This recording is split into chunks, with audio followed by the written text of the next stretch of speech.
नमस्कार, जय माता दी। मैं हूँ आपके अपनी लाइफ डिज़ाइनर जीतू आचार्य। पितृपक्ष के दौरान बहुत सारी ऐसी एकादशियाँ, ऐसे व्रत, ऐसे त्यौहार आते हैं जिसे कहते हैं कि अगर उस दिन व्रत किया जाए तो हमारे पितरों को मोक्ष की प्राप्ति होती है।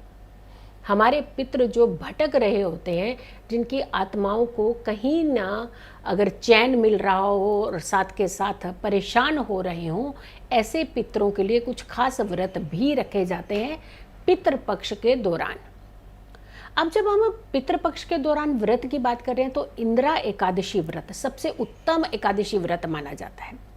कहते हैं कि जो पितृ परेशान है, जो पितृ हमारे भटक रहे हैं, जिनकी संतुष्टि नहीं हो रही है, जिनको शांति प्रदान नहीं हो रही है, ऐसे पितरों के लिए आप पितृपक्ष में पड़ने वाली हर एकादशी का व्रत कर सकते हैं।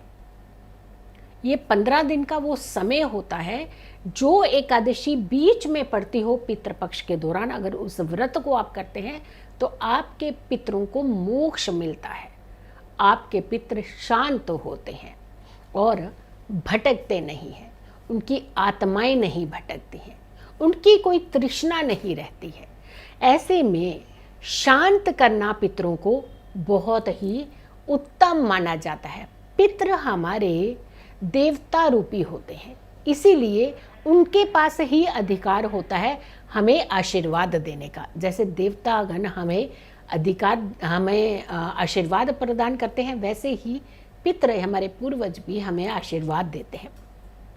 अब किस तरीके के पितृ जिनको मोक्ष की प्राप्ति होना बहुत ज़रूरी है, जैसे कुछ महिलाएं जिनका आपको मालूम नहीं है कि किस कारण से उनका देहांत हो गया, यानी किस कारण से उनकी मृत्यु हुई, ऐसी दिवंगत आत्माओं के लिए अगर आप एकादशी का व्रत रखते हैं, आपके कुल में कोई ऐसी महिला जिसका आपको नहीं मालूम हुआ कि इनका पर्टिकुलर किस कारण से देहांत हुआ है, तो ऐसे आत्माओं के लिए आप ये एकादशी का व्रत रख सकते हैं।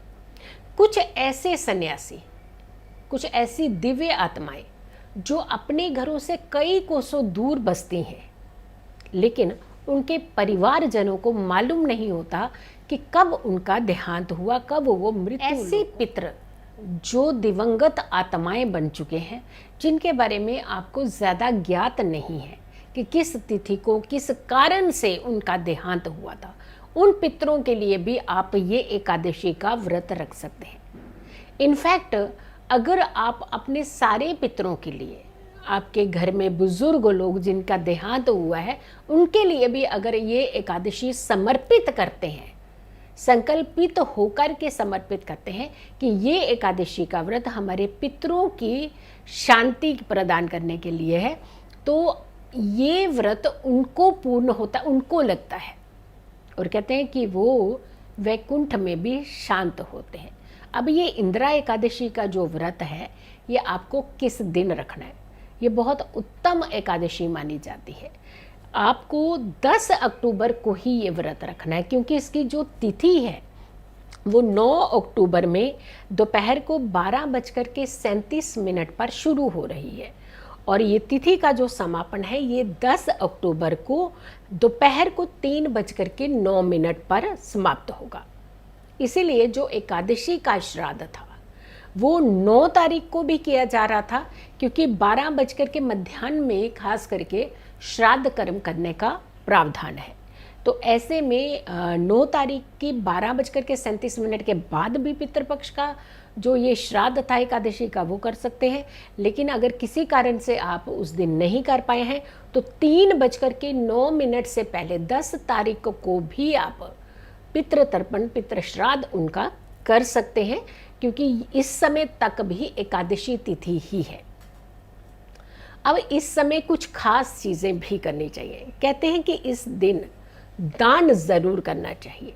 इस दिन तुलसी की पूजा बहुत ज़रूरी होती है, क्योंकि भगवान विष्णु हमारे मुक्ति के दाता भी माने जाते हैं और पितरों के देवता भी माने जाते हैं।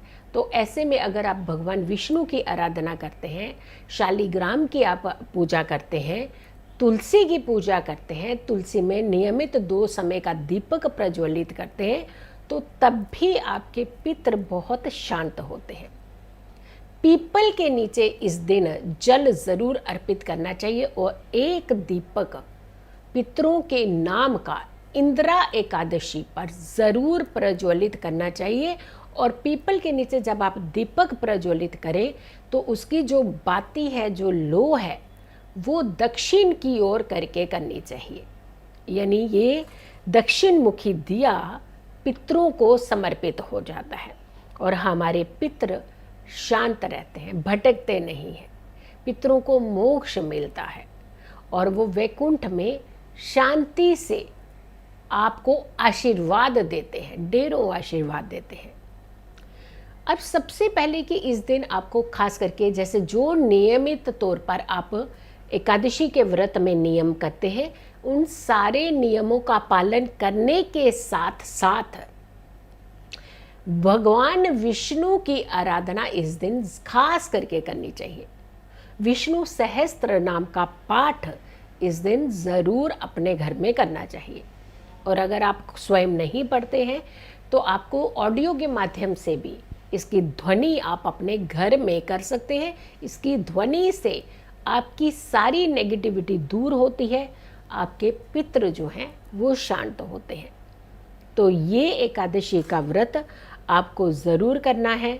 और इस एकादशी पर भले ही अगर आपने श्राद्ध एकादशी का एक दिन पहले यानी 9 तारीख को 12:37 के बाद कर लिया है, लेकिन कहते हैं कि इंदिरा एकादशी व्रत जिस दिन होता है उस दिन आपको ब्राह्मण को खास करके कुछ अन्न या फिर फल ये और साथ के साथ दक्षिणा ज़रूर देनी चाहिए।